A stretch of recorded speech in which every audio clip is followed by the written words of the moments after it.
Здравствуйте, дорогие друзья! Вы на моем канале. Я не знаю, как он называется, но я придумаю нормальное название. Надеюсь, что 90 дней уже прошло, поэтому у нас целый урок.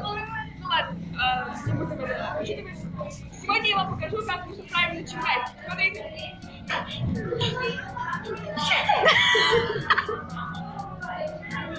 Это идея от ссылку на ее канал я оставлю под этим видео.